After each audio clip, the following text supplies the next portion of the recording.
carta de Paulo aos Efésios poderia ser chamada de a carta da igreja, a carta em que ele mais fala a respeito do significado, da missão, das lutas também da igreja, a origem da igreja, a razão de ser da existência da igreja, o futuro da igreja. O tempo todo ele está fazendo algum tipo de menção à igreja como uma instituição divina e como uma instituição que é gloriosa, porque Deus predestinou a sua igreja para a glória eterna. Eu tenho chamado essa série de estudos na carta aos Efésios de predestinados para a glória, porque eu entendo que é justamente isso que Paulo, desde o início do capítulo 1, faz menção. Mas é preciso entender que os predestinados são aqueles que fazem efetivamente parte da igreja, aqueles que estão incluídos no corpo de Cristo. No primeiro capítulo, no capítulo 1 de Efésios, a partir do 1 até o versículo 14, Paulo fala que Deus predestinou a igreja antes da fundação do mundo. E predestinou os crentes para fazer parte dessa igreja. E para serem redimidos por Jesus Cristo. Para revelar assim um propósito eterno, um propósito secreto de Deus. Portanto, Efésios começa a mostrar o antes da fundação do mundo para a igreja. Mas a partir do versículo 15 do capítulo 1, Paulo fala sobre o poder que Deus disponibilizou a essa igreja para que no tempo presente, no agora, ela possa ser aquilo que Deus predestinou que ela fosse. Ela possa experimentar um pouco do poder que lá, a partir do versículo 15 do capítulo 1 até o final do capítulo 1, Paulo descreve como sendo o poder que ressuscitou a Jesus dentre os mortos. Ele diz que esse poder que foi utilizado para ressuscitar Cristo dentre os mortos está disponível agora, no presente, para que o povo de Deus, para que a igreja, para que os crentes individualmente vençam suas tentações, vençam a luta contra o pecado, triunfem no testemunho de cristãos perante um mundo em trevas. Então, no capítulo 2, a partir do verso 1 até o versículo 10, ele falou sobre a graça de Deus para com essa igreja. Ele a escolheu antes da fundação do mundo. Ele disponibilizou todo o poder da ressurreição de Cristo para essa igreja. Mas essa igreja foi salva pela graça. Não por seus méritos, não por suas obras, porque Paulo diz que nós todos estávamos mortos dos nossos delitos e pecados. Que todos nós andávamos servis à vontade de Satanás. E que fazíamos por natureza a vontade da nossa própria carne. E que andávamos de acordo com o curso deste mundo. Mas que Deus, apesar dessa situação terrível que nos achávamos, Deus, por causa do seu amor, por causa da sua misericórdia, por causa da sua graça, nos deu vida, nos salvou. Porque pela graça sois salvos, mediante a fé, diz o versículo 8 do capítulo 2. E isso não vem de vós, é dom de Deus. Não de obras, diz o versículo 9 do capítulo 2, para que ninguém se orgulhe, se vanglorie, se exalte, dizendo, eu sou salvo porque eu tenho isso ou aquilo de bom ou de positivo. Ao contrário, para que todos possam render a glória da sua salvação totalmente a Deus, porque só a Ele pertence a glória da salvação. Mas agora, a partir do versículo 11 do capítulo 2, Paulo fala sobre a igreja e mostra o quanto essa igreja é uma instituição gloriosa. Já ficou claro até aqui, ela foi predestinada antes da fundação do mundo, ela tem que ser gloriosa. Deus colocou todo o poder da ressurreição à sua disposição, ela precisa experimentar a glória de Deus. Embora estivesse totalmente perdida nos seus delitos e pecados, por graça, Deus a salvou, a regenerou. Mas agora aqui, a partir do versículo 11, nós vamos ler até o capítulo 3, versículo 13, por partes. Eu encontro aqui, meus queridos, 3 motivos principais destacados nessa passagem, pelos quais a Igreja de Deus é uma instituição gloriosa, e é uma glória fazer parte dela. 3 grandes motivos pelos quais a Igreja de Deus é uma instituição gloriosa e é também um grande motivo de glória em Deus, em Cristo, poder fazer parte dessa igreja. Igreja, meus irmãos, nós não devemos definir como paredes, como construções, como templo. O templo é um instrumento da igreja, mas o templo não é a igreja. Não devemos definir a igreja como instrumentos, como cadeiras, como móveis, como utensílios. Os móveis, utensílios, as cadeiras são instrumentos da igreja, mas não são a igreja.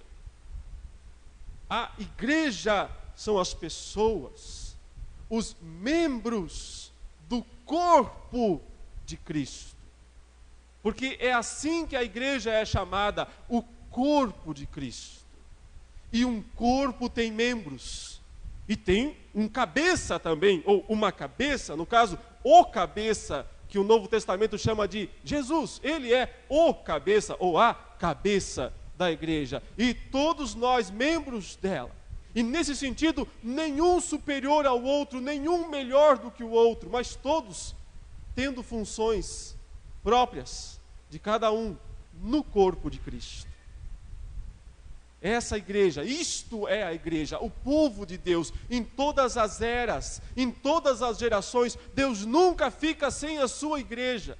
E essa igreja nunca foi destruída, até porque Cristo disse que Ele edificaria a igreja dele e que as portas do inferno não prevaleceriam contra ela. Mas ao longo das gerações, ao longo dos séculos, todas as tentativas foram feitas para esmagar, para destruir essa igreja.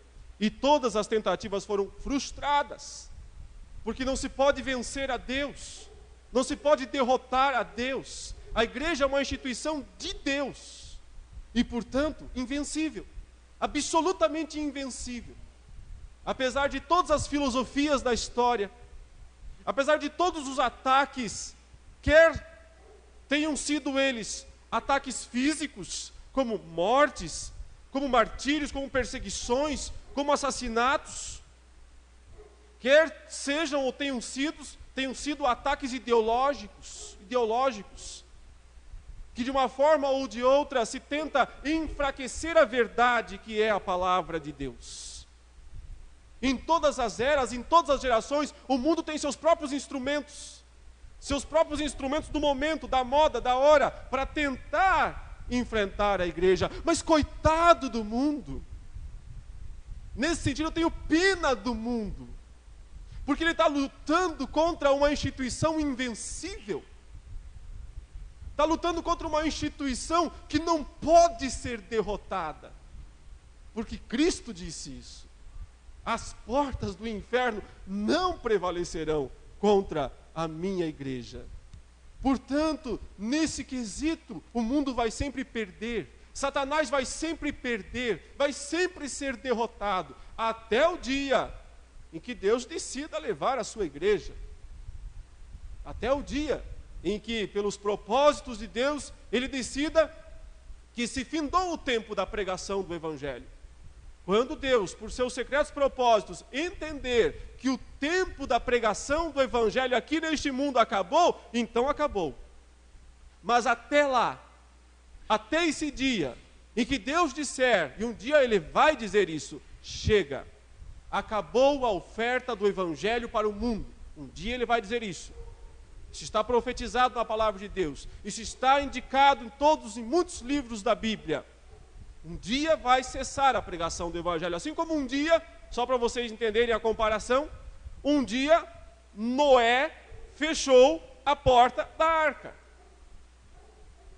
Ele pregou por muitos anos, foi um pregador da justiça, anunciou a salvação. Vai chover, gente, vai chover. aqui está a arca. E as pessoas diziam: o quê? Maluco, doido. Aqui nesse deserto, vai chover nada. Mas um dia, choveu. E a porta da arca foi fechada. Não adiantava mais bater. Não adiantava mais gritar, clamar. Acabou. Um dia Deus vai dizer: acabou o tempo da pregação da graça, o tempo do anúncio do Evangelho. Mas até esse dia, ninguém pode deter a igreja. Até esse dia, ninguém pode impedir que o Evangelho seja pregado em todas as nações. Ninguém pode impedir até esse dia. A igreja, meus irmãos, é uma instituição gloriosa e é uma glória fazer parte dessa igreja. Sabe por quê? Veja comigo aqui, em primeiro lugar, dos versículos 11 a 13, algo interessante que Paulo fala sobre esse assunto. Ele diz: portanto, lembrai-vos de que outrora vós, gentios na carne, chamados incircuncisão por aqueles que se intitulam circuncisos na carne por mãos humanas, naquele tempo, estáveis sem Cristo, separados da comunidade de Israel, e estranhos às alianças da promessa, não tendo esperança, e sem Deus no mundo. Mas agora, em Cristo Jesus, vós que estáveis longe, fostes aproximados pelo sangue de Cristo.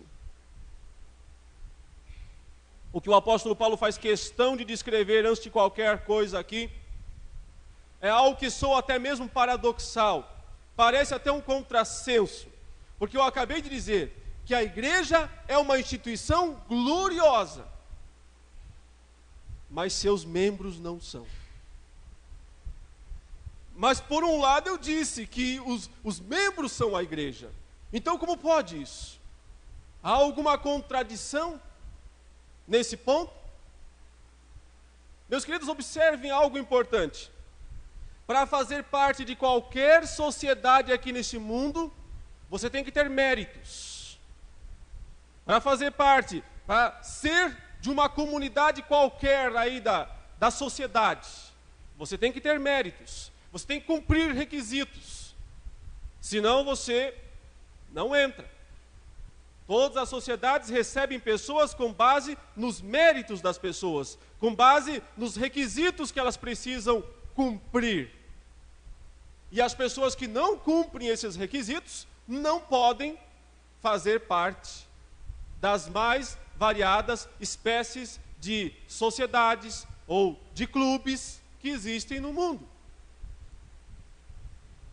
Se você quiser fazer parte, eu espero que você não queira, fazer parte da maçonaria, você precisa cumprir aos requisitos que são exigidos para poder entrar nessa sociedade. Se quiser fazer parte da sociedade Rosa Cruz, espero que você não queira também, você precisará cumprir requisitos. Em todo lugar é assim, e todas as sociedades querem ter membros, mas membros que tenham méritos. A igreja é a única instituição que não exige méritos dos seus membros. Ao contrário, é a única instituição que recebe membros não por méritos, mas por graça. Paulo descreve desta maneira o estado dos gentios antes de se tornarem aceitos na comunidade dos crentes. Ele disse: vocês eram separados, vocês estavam fora. Verso 12, não é? Vocês estavam sem Cristo, vocês estavam separados da comunidade de Israel, vocês eram estranhos às alianças da promessa. Vocês não tinham esperança e estavam sem Deus no mundo. Esse era o estado em que os gentios, antes de serem incorporados na aliança da graça, se encontravam. E Deus não aceitou os gentios, os estrangeiros que somos nós, até porque a palavra gentil, não confunda com gentil, que significa um sujeito bonzinho, bom camarada, um sujeito bondoso. Gentil vem de gente. E gentil quer dizer basicamente o seguinte: gentada, gentalha, gentarada. Nesse sentido, as gentes, o pessoal, as pessoas, os quaisquer. Essa é a ideia. Porque assim os judeus chamavam, e chamam até hoje, aqueles que não fazem parte da comunidade judaica.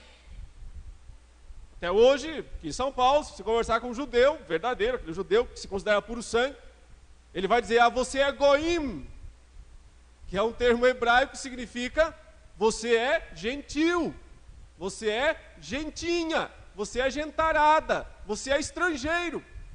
Engraçado, né? Estão no nosso país, nós é que somos os estrangeiros.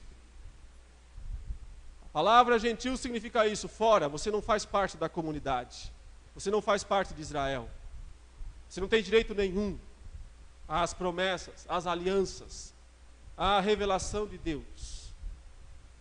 Mas Jesus Cristo quebrou tudo isso, porque o texto diz que em Cristo Jesus, o versículo 13, vós que estáveis longe, fostes aproximados pelo sangue de Cristo. Todos nós podemos fazer parte dessa grande instituição, dessa gloriosa e invencível e indestrutível instituição chamada igreja, que eu insisto, não são paredes, não é um templo, não é uma denominação, mas é o corpo de Cristo, o corpo composto pelos verdadeiros membros de Jesus Cristo. Você pode fazer parte dessa igreja. Por quê? Porque Deus não leva em consideração raça, porque Deus não leva em consideração méritos, Deus não leva em consideração posição social, Deus não leva em consideração qualquer tipo de vantagem pessoal que alguém pode ter em relação a outrem. Por isso, a mais gloriosa de todas as instituições é a mais graciosa em receber membros. Porque não recebe membros por méritos deles, mas recebe membros por méritos de Cristo, que derramou o seu sangue, diz aqui a palavra de Deus. Pelo sangue dele nós fomos aproximados. Estávamos longe, sem esperança, sem Deus nesse mundo, separados da comunidade de Israel, não tínhamos a menor chance de sermos salvos, mas o sangue de Jesus Cristo nos trouxe para perto, nos trouxe para dentro, nos fez ter direito, mesmo sem ter direito, nos fez ter direito de fazer parte da mais gloriosa de todas as instituições, da mais invencível de todas as instituições, que é a igreja, o corpo do nosso Senhor Jesus. Mas em segundo lugar, meus queridos irmãos, esse texto nos revela a glória da igreja, a grandiosidade da igreja e também o quanto é glorioso fazer parte dessa igreja, porque ele mostra que agora, dentro desta igreja, todos os membros podem viver como família, ou seja, em paz, podem viver como família em paz e uma família em franco crescimento. Uma família em paz e em franco crescimento. É isso que o texto vai dizer em seguida. Observe, o versículo 14 diz assim: porque Ele, Cristo, aquele que morreu na cruz, é a nossa paz, o qual de ambos quem? Os judeus e os gentios, os estrangeiros, os israelitas, de ambos fez um. Deus não tem dois povos, Deus não tem dois projetos para o mundo.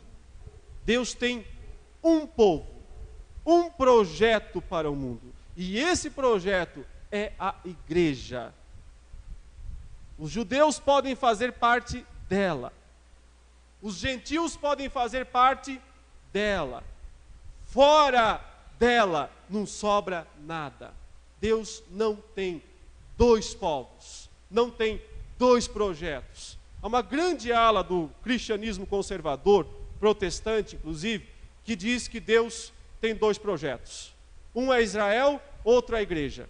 Um é aquele reino de Israel lá na terra lá de Canaã, e que Deus está lidando com eles, e o outro é a igreja.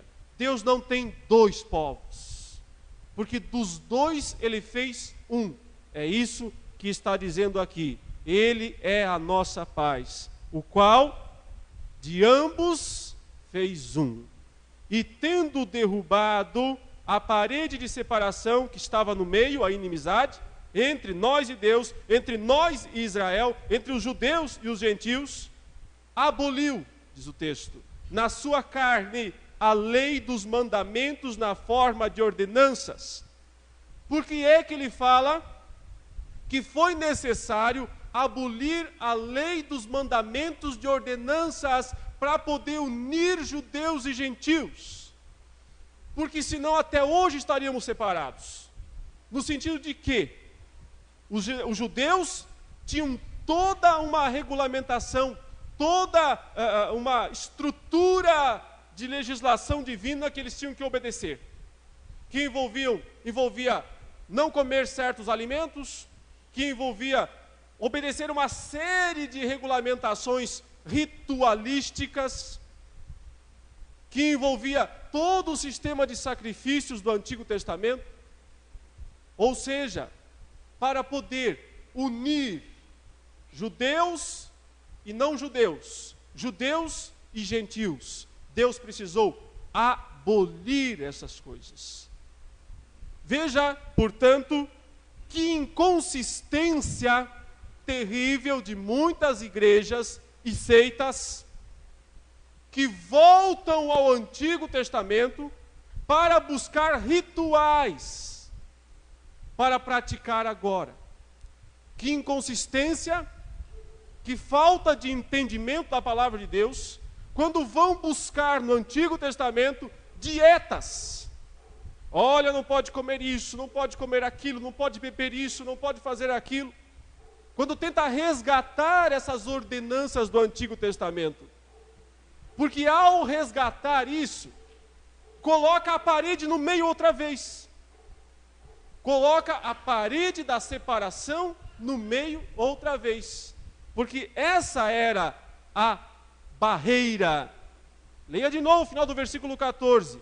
E tendo derrubado a parede da separação que estava no meio, a inimizade, aboliu na sua carne a lei dos mandamentos na forma de ordenanças. Esses rituais, essas obrigações religiosas, eram a separação entre judeus e gentios. Cristo, através da sua cruz, quando ele foi pregado na cruz, quando ele foi crucificado, ele aboliu essa barreira, essa parede que separava judeus e gentios. A igreja, meus irmãos, é uma instituição sublime, gloriosa, porque ela reúne todo o povo de Deus como uma única família, uma família que está em franco crescimento. Continuando, ele diz: para que dos dois criasse em si mesmo um novo homem, fazendo a paz. Criasse em si mesmo um novo homem. Não tem mais judeu, não tem mais gentil. Cristão é o nome. Quem quiser ficar só como judeu, está fora da aliança, está fora do povo de Deus. Não será salvo, segundo esta passagem. Porque só tem um povo agora. E esse povo é o crente, o cristão. Fazendo a paz, ele diz, e o verso 16 fala, e reconciliasse ambos. Ambos quem? Os judeus, os gentios. em um só corpo com Deus, por intermédio da cruz, destruindo por ela a inimizade. A cruz de Cristo é a destruição da parede de separação entre os povos, entre as raças. Por isso, todos nós, independente de raça, independente de origem, independente de situação social, independente de condição intelectual, todos nós somos aceitos numa família. E podemos nos chamar uns aos outros de irmãos. É por isso que a igreja é uma instituição gloriosa. Observe que ele continua, verso 17. E vindo, após ter feito isso, após ter morrido na cruz, esse mesmo Cristo veio, evangelizou paz a vós outros que estáveis longe, aos gentios, e paz também aos que estavam perto, aos judeus. Porque o evangelho de Jesus Cristo é tanto para os gentios quanto para os judeus. O entendimento que muitos têm, mesmo na igreja, de que o evangelho da graça é só para os gentios, mas a lei continua para os judeus, é totalmente contrário ao que está escrito aqui. Às vezes muitos cristãos se empolgam com uma espécie de seita, uma espécie de igreja ou religião que tem por aí, chamada de judaísmo messiânico. O judaísmo messiânico. Muitos acham isso muito interessante, muito bonito. Uma completa bobagem. Um completo falta de entendimento do que a palavra de Deus diz. O mesmo evangelho vale para judeus, o mesmo evangelho vale para gentios. As mesmas responsabilidades da fé que valem para os gentios, que são exigidas dos gentios, são exigidas dos judeus. Não tem isso de os judeus ainda precisam guardar certos alimentos, os judeus ainda precisam seguir os rituais do Antigo Testamento. Ao fazer isso, reconstroem a parede de separação. Porque o que está revelado é que Cristo evangelizou a mesma paz aos que estavam longe, que éramos nós, os gentios, e aos que estavam perto, que eram eles, os judeus. E a grande declaração do versículo 18 resume tudo, porque diz: porque por ele, Cristo, ambos, nós dois, eu e o judeu, temos acesso ao Pai em um Espírito. Temos acesso ao Pai em um, não em dois Espíritos, não num Espírito diferente, não num sistema diferente, mas em apenas um Espírito. E agora Paulo se volta mais para os judeus, ou melhor, para os gentios, para nós, os estrangeiros, e diz: assim já não sois estrangeiros, deixaram de ser estrangeiros e peregrinos, mas concidadãos dos santos, e sois da família de Deus. A igreja é uma instituição gloriosa, meus irmãos, porque nela todos os povos são reunidos numa única casa, numa única família, podem viver em paz entre si. Ainda que pensem diferente em alguns aspectos. Se nós olharmos para a estrutura do grupo íntimo de Jesus Cristo, lá, os 12 apóstolos, quantas diferenças entre eles. Por exemplo, e eu agora incluo nesse grupo também o apóstolo Paulo. Temos o apóstolo Paulo, um homem erudito, que hoje nós diríamos um PhD, um homem de alto nível intelectual, retórico, acadêmico. Mas temos um Pedro, um pescador, e os dois são apóstolos, e nenhum é mais importante do que o outro. Dentro desse grupo, dessa comunidade, nós temos um grupo, algumas pessoas que eram chamados de zelotes. Eles eram nacionalistas, gente radical pela nação, pelo país. Mas dentro também tinha um Mateus, um Levi, que era um cobrador de impostos, ou seja, um traidor da nação, considerado um traidor da nação. Dentro do grupo apostólico. Um nacionalista, um traidor da nação. Considerado assim, desta maneira. É claro que quando conheceram a Cristo, ambos deixaram de ser as duas coisas, porque se tornaram cristãos. E isso então foi a marca deles. A questão é essa: antes de qualquer coisa, um cristão é alguém que faz parte da família de Deus. As outras coisas perdem destaque, perdem importância. Eles não são reconhecidos pelos títulos, não são reconhecidos pelos talentos lá fora, mas por serem de Cristo, por serem irmãos da mesma família, a família de Deus. Família essa que o texto diz no verso 20, está sendo edificados sobre o fundamento dos apóstolos e profetas, sendo Ele mesmo, Cristo Jesus, a pedra angular. A igreja é um prédio, é uma construção, Paulo diz aqui, é uma casa, uma família, é uma casa. Uma casa tem que ter estrutura. Precisa ter uma pedra angular. E note que o texto diz que a pedra angular é Cristo Jesus. Contra, por exemplo, a reivindicação romana de que a pedra é Pedro. Cresce na tradição romana que o fundamento, a pedra da igreja, a pedra angular da igreja seja Pedro. Pedro é uma pedra desse fundamento superior chamado de apóstolos e profetas. Mas abaixo deles, e também acima, está Cristo, a pedra angular. Ele é a pedra angular da igreja, porque só Ele deu sua vida pela igreja, pelos pecados da igreja. Ele é a pedra angular, a pedra base, a pedra fundamento, a pedra fundamental. Agora em cima dele, ele diz, vêm os apóstolos e os profetas.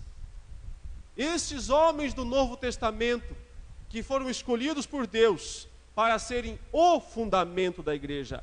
Razão essa pela qual não tem apóstolos hoje. Não existem apóstolos hoje, embora um grupo tanto reivindique isso para si e deseje tanto ser chamado desta maneira. Mas os apóstolos e os profetas foram o fundamento em cima da pedra angular. Portanto, essa base já foi colocada. Agora nós todos somos pedras espirituais, Pedro vai dizer lá na sua carta, que precisam ser colocadas nesse edifício. Mas cada um de nós é só uma pedra, um tijolo nessa grande edificação. E aqueles que querem ser mais do que isso, serão menos do que isso. Porque não serão nem contados como pedras, nem contados como tijolos. Basta a cada um de nós ser um tijolinho nessa casa, ser um irmão nessa casa, sem querer ser mais do que isso. Porque toda vez que eu quero ter algum tipo de primazia ou de importância maior sobre a igreja, eu estou roubando isso da pessoa de Cristo.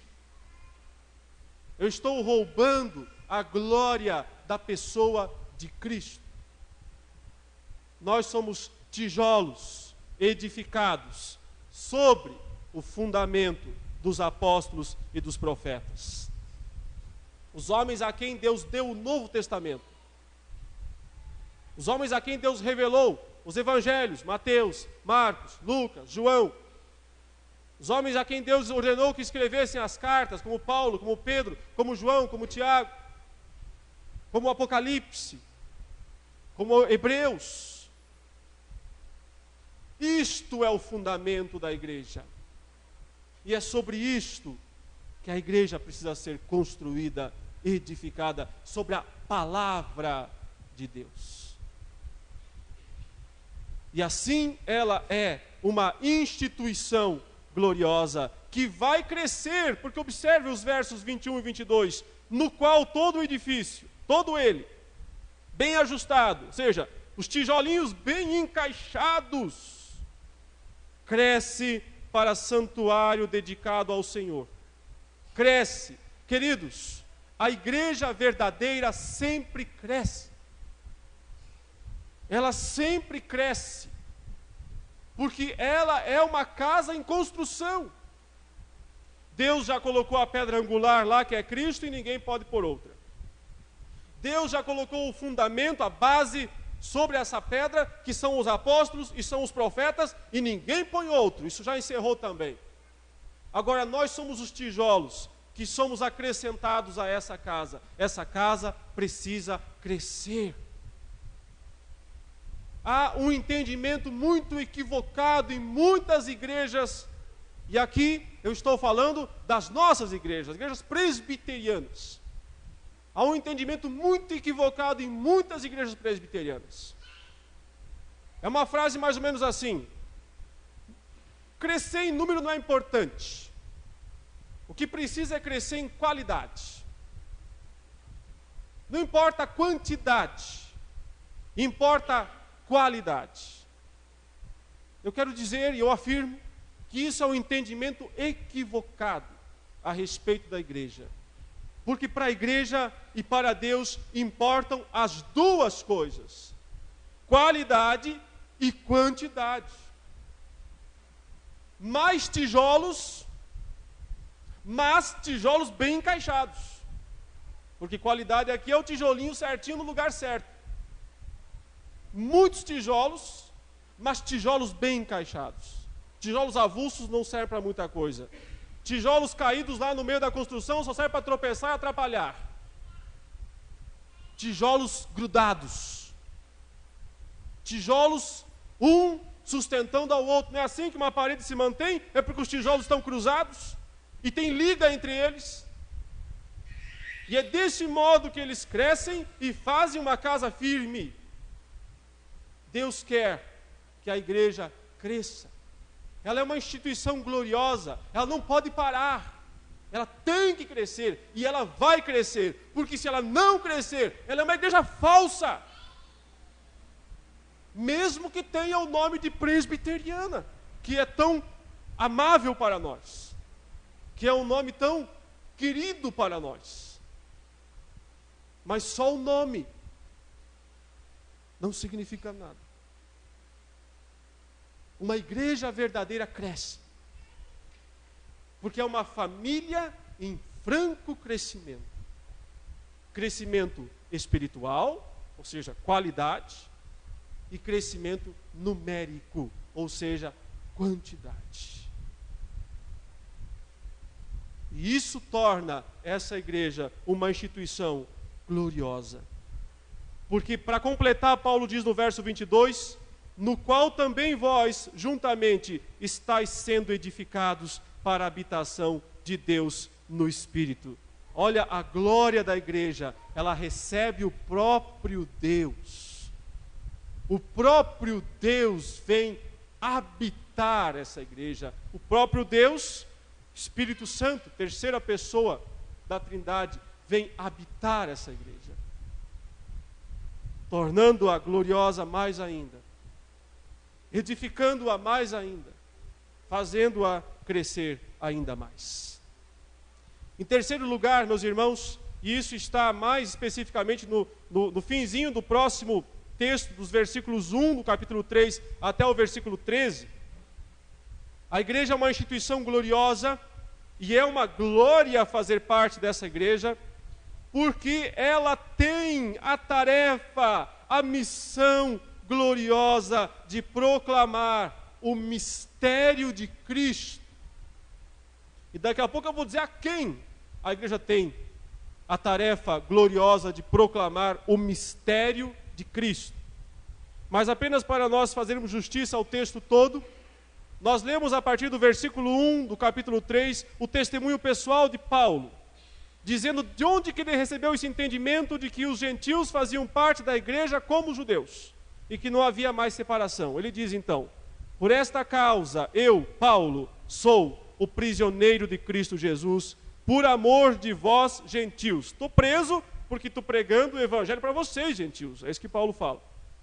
Se é que tendes ouvido a respeito da dispensação da graça de Deus a mim confiada para vós outros. Ou seja, ele diz, vocês já ouviram falar que eu fui designado por Deus para falar essas coisas para vocês? Aí ele explica no verso 3 de onde veio. Pois, segundo uma revelação, me foi dado conhecer o mistério, conforme escrevi há pouco resumidamente. Acabamos de ler o que ele escreveu há pouco resumidamente. E agora ele resume mais ainda. Ele diz, pelo que quando ledes, podeis compreender o meu discernimento do mistério de Cristo, o qual, esse mistério de Cristo, em outras gerações, não foi dado a conhecer aos filhos dos homens, como agora foi revelado aos seus santos, aí o fundamento da igreja, apóstolos e profetas no Espírito. Por que eles são, portanto, o fundamento da igreja, do Novo Testamento? Porque eles receberam a revelação desse mistério, dessa verdade gloriosa, de que há redenção através do sangue de Cristo para todas as nações. Está aí o mistério no verso 6, a saber, ou seja, é isso, o mistério é isso aqui, ó, que os gentios são co-herdeiros, membros do mesmo corpo e coparticipantes da promessa em Cristo Jesus por meio do Evangelho. Esse é o mistério. Ninguém podia imaginar isso no Antigo Testamento, mas agora ficou claro. Todos os gentios podem ser incluídos pela fé na promessa do Evangelho. Evangelho, Paulo diz no verso 7, do qual fui constituído ministro. Ministro quer dizer servo, tá? A palavra ministro é servo. Fui constituído ministro, conforme o dom da graça de Deus a mim concedida, segundo a força operante do seu poder. Agora, olhe a declaração do versículo 8. A mim, ele diz, Paulo diz, a mim, o menor de todos os santos, me foi dada esta graça de pregar aos gentios o evangelho das insondáveis riquezas de Cristo.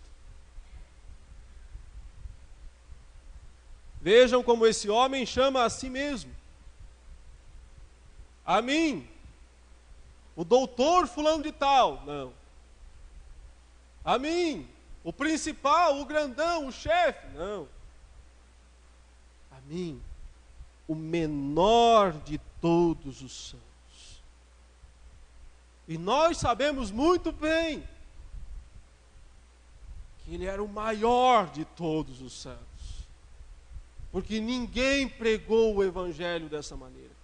Ninguém levou o evangelho tão longe e deu sua vida pelo evangelho. Mas se tem algo notório nos grandes homens de Deus, se tem algo notório nos grandes homens de Deus, é que eles se acham pequenos. Porque todo aquele que se acha grande, no fundo é pequeno. Todo aquele que quer impor seus títulos, que quer impor seu conhecimento, seu poder, não sabe, não conhece absolutamente nada das insondáveis riquezas de Cristo. Paulo diz, a mim, o menor de todos os santos, me foi dada esta graça, de pregar aos gentios o evangelho das insondáveis riquezas de Cristo. E nós, meus irmãos, como herdeiros do ministério do apóstolo Paulo, porque ele pregou aos gentios e nós continuamos essa pregação aos gentios. Continuamos com a missão de pregar aos estrangeiros, aqueles que não eram judeus, mas que agora estão incluídos, e também aos judeus, as insondáveis riquezas de Cristo, o mistério das insondáveis riquezas do Senhor Jesus. E manifestar, diz o versículo 9, qual seja a dispensação do mistério desde os séculos oculto em Deus, que criou todas as coisas. Em outras palavras, contextualizando aos nossos dias, nós temos a mensagem que o mundo não conhece. Porque o mundo não conhece Jesus Cristo. O mundo conhece caricaturas de Jesus. Caricaturas que as igrejas de hoje estão distorcendo cada vez mais. Sabe o que são caricaturas? Você vai na igreja, você vai lá no desenhista, no cartunista, ele faz uma caricatura sua, só que ele pega um pontinho seu, meio de destaque, e aumenta aquilo. Então, se você tem um nariz um pouquinho preponderante, vai aparecer com um narigão lá. Se você tem as suas orelhas assim um pouquinho avantajadas, elas vão aparecer parecendo, né, o Dumbo. Acho que esse era o nome do desenho. Se você for meio magrinho, ele vai fazer você bem magro, quase um esqueleto. Por quê? Para dar um destaque, que é na verdade uma distorção da sua pessoa. O mundo conhece caricaturas de Cristo. Ele conhece uma figura distorcida de Cristo Jesus. Mas a igreja tem a missão gloriosa de revelar ao mundo o Cristo que o mundo não conhece. E esse Cristo é o Cristo da cruz. É o Cristo que derramou o seu sangue. Não é o Cristo que passa a mão na cabeça e diz assim: ah, eu vou te ajudar, aconteça o que acontecer. É o Cristo que diz assim: para te salvar, eu tive que morrer. Para fazer você aceitável no céu, para te aceitarem lá no céu, eu tive que morrer pelos seus pecados. Esse Cristo o mundo não conhece. Esse Cristo nós somos chamados a proclamar. Mas há algo muito interessante no final dessa passagem, como eu disse, porque Paulo vai um pouco além disso tudo e ele fala algo bem interessante nos versos 10 em diante, porque ele diz assim: para que, pela igreja, essa instituição gloriosa, pela igreja, a multiforme sabedoria de Deus se torne conhecida agora dos principados e potestades nos lugares celestiais, segundo o seu eterno propósito que estabeleceu em Cristo Jesus, nosso Senhor, pelo qual temos ousadia e acesso com confiança mediante a fé nele.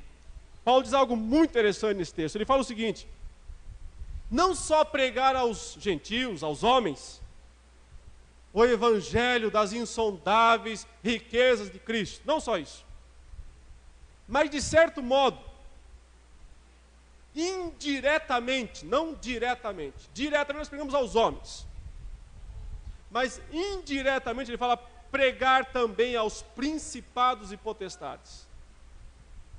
Principados e potestades na Bíblia, no Novo Testamento, são os seres angelicais, são os anjos. Aliás, aqui mesmo em Efésios, mas no capítulo 6, Paulo diz assim: a nossa luta não é contra a carne e sangue, mas contra quem? Os principados e as potestades. Principado são os príncipes das hierarquias celestes. As potestades, literalmente os superpoderosos, seres angelicais mais poderosos são as potestades. E provavelmente depois existam outras categorias de anjos. Isso quer dizer que tanto nos anjos bons existe uma hierarquia angélica, até porque a Bíblia diz que existe um arcanjo. E a palavra arcanjo é justamente a raiz da palavra arcanjo, está na raiz da palavra principado. Seria mais ou menos assim: príncipe anjo seria o nome, o sentido literal da palavra arcanjo. Príncipe anjo. E o príncipe anjo, ou seja, o anjo principal, se chama Miguel no Novo Testamento, e só ele é descrito assim. Mas lá do lado do mal, de Satanás e de seus anjos, também existem os principados e as potestades. Porque um grande contingente de anjos bons de anjos que eram de Deus, se rebelaram, segundo a Bíblia, e seguiram Satanás em sua rebelião, e se tornaram demônios, mas ainda são principados e potestades. E outros são os dominadores desse mundo tenebroso, as forças espirituais do mal nas regiões celestes, que estão lá no capítulo 6, aqui mesmo, da carta de Paulo aos Efésios. Mas o que ele quer dizer sobre isso? Ele diz o seguinte: essas forças angélicas, sejam boas, sejam más, estão conhecendo agora o que é o Evangelho. Estão entendendo agora, Paulo diz, o que é o Evangelho. E querem, aí nós lemos o texto de 1 Pedro, lá no começo do culto, diz assim: coisas essas que os anjos anelam perscrutar. Veja, entenda bem uma coisa. Anjo nunca quis pregar o Evangelho. Eu já vi muito pregador falando isso. Ah, os anjos queriam pregar o Evangelho, mas, enfim, não podem, então os homens têm que pregar. Anjo nunca quis pregar o Evangelho, eles nem sabem. Eles não sabem pregar o Evangelho, porque eles não sabiam nada, eles não compreendiam estas coisas. Os anjos desejam conhecer o Evangelho, compreender o Evangelho. Sabe para quê? Para se admirar diante de Deus, ou se forem os demônios, para ficarem mais bravos ainda. E o texto diz que através da igreja, essa multiforme, olha a palavra no verso 10, para que pela igreja, a multiforme, literalmente essa palavra é muito bonita, significa assim, multicolorida, multicor, é o sentido literal da palavra na língua grega, a sabedoria de muitas cores, dá a ideia de algo glorioso, né? Algo extraordinário. Essa sabedoria, que não é uma coisa simples, se torna então conhecida agora dos principados e potestades nos lugares celestiais. Isso quer dizer, meus irmãos, que muito provavelmente, agora mesmo, existam alguns visitantes a mais aqui na nossa igreja, além daqueles que nós podemos ver. Existam alguns visitantes a mais aqui, muito interessados em duas coisas. Primeiro, obedecer às ordens de Deus, porque Deus envia seus anjos para guardar os crentes, para ajudar aqueles que hão de alcançar a salvação, diz o autor aos Hebreus. Então, para de alguma maneira nos dar uma ajudinha aí no nosso dia a dia, dentro daquilo que Deus quer, nada fora disso. Por isso não adianta nem pedir para ele: ah, anjo, me ajude. Olha a Deus, anjos obedecem ordens de Deus. Então eles estão por aí com essa função de ajudar aqueles que vão herdar a salvação, mas provavelmente também com um ouvido meio atento, para querer compreender um pouquinho mais, sabe o quê? Como é que gente como nós, de barro,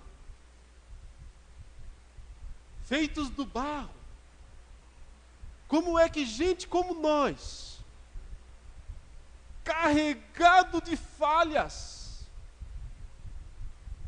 cheios de pecados, são incluídos na mais gloriosa de todas as instituições, o corpo de Cristo. É isso que eles querem entender mais e mais. Como é que pessoas decaídas, falhas, pecadoras, mesquinhas, egoístas, orgulhosas, gente que é de barro mesmo, está sendo transformada pela habitação do Espírito de Deus. Eles não têm esse privilégio de serem habitados pelo Espírito de Deus, mas nós, vasos de barro, temos o privilégio de sermos habitados pelo Espírito de Deus. Os anjos estão de olhos arregalados, olhando para isso e pensando: Que coisa mais extraordinária. Ele é um pecador. E não é que está virando santo. Esse cara só mentia. E está falando a verdade. Esse cara era o maior egoísta. E agora está evangelizando, pregando o evangelho para os outros. Esse homem era o maior ladrão. Agora abre o coração para abençoar os outros. É isso que os anjos se admiram e os demônios se mordem. Coisas essas que os anjos anelam perscrutar. Sim, queridos, os anjos estão aqui. Paulo mesmo escreveu aos Coríntios, no capítulo 11, e lá ele falou que principalmente as pessoas tinham que se portar com decência na igreja, se vestir com decência na igreja, que os anjos estão presentes. Para não escandalizar também. Hoje de manhã o reverendo falou sobre não escandalizar o irmão, né? Com roupa indecente, dá para escandalizar até os anjos, conforme a roupa que nós usamos e conforme a nossa postura na presença de Deus ou dentro da igreja. Mas eu concluo, meus irmãos, finalizo tudo isso dizendo que essa igreja é de fato uma instituição gloriosa e que glória é fazer parte dessa igreja. Para dizer a você que nunca deixe passar pela sua cabeça a ideia de abandonar essa instituição. Porque você estaria deixando a mais gloriosa, a mais invencível, a mais indestrutível de todas as instituições. E não te restaria mais nada neste mundo. Absolutamente mais nada nesse mundo. Ao contrário, permaneça e torne-se a cada dia um servo maior. Agora você que é um tijolinho mal encaixado nessa história, um tijolinho mal encaixado nessa construção, nesse edifício, tijolinho meio jogado, meio que ficou pelas pontas, pelos cantos. Desse jeito você só serve para ser pedra de tropeço. Um tijolo no chão só serve para ser pedra de tropeço. Encaixe-se. Ocupe seu espaço. Ocupe seu lugar. Entrose-se nesse edifício. Seja um tijolo que vai contribuir com o crescimento da casa, com o crescimento da igreja. Alegre-se de todo o coração por fazer parte da mais gloriosa de todas as instituições, a igreja do Senhor Jesus. Oremos. Curve a sua cabeça, feche seus olhos.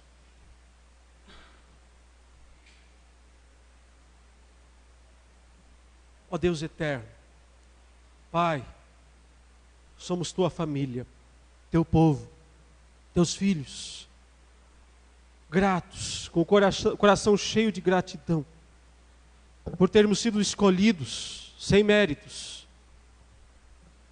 por graça, por amor, por misericórdia, para fazer parte dessa instituição gloriosa.